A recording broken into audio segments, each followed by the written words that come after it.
এগিয়ে আসছে ততই জাতীয় কংগ্রেসের প্রচার অব্যাহত রয়েছে। আজ ধলিয়ারকান্দি গ্রাম পঞ্চায়েতের বৈদ্যের দোকান চৌমুহনী বাজারে ভারতের জাতীয় কংগ্রেসের নির্বাচন প্রচার। আজকের প্রচারে উপস্থিত ছিলেন জেলা পরিষদের সদস্য মোহাম্মদ বদরুজ্জামান। সমস্ত কংগ্রেস কর্মীদের নিয়ে নির্বাচনী প্রচার সাংগঠনিক বৈঠক অনুষ্ঠিত হয়। তিস্তর গ্রাম পঞ্চায়েত নির্বাচন নিয়ে বিভিন্ন বিষয় নিয়ে আলাপ আলোচনা করেন। তৎসঙ্গে বাবুরবাজার কংগ্রেস ভবনে সাংগঠনিক বৈঠক অনুষ্ঠিত হয়। সেই চেষ্টাটা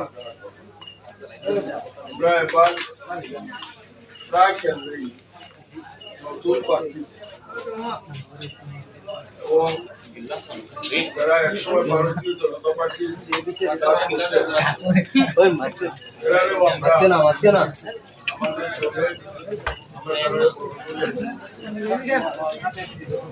আমাদের কাছে অনুরোধ যখনই নতুন পার্টিসিপেট করার থেকে আমরা এই 22 তারিখ থেকে 6 তারিখ পর্যন্ত 7 তারিখ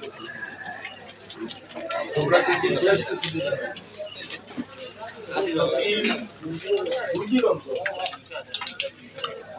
24 তারিখ আপনারা করছেন, 25-26 তারিখ 27 তারিখ আপনারা 28-29 তারিখ 30 তারিখ এই দুদিন অন্তর অন্তর আপনারা কিন্তু প্রথম 24 তারিখ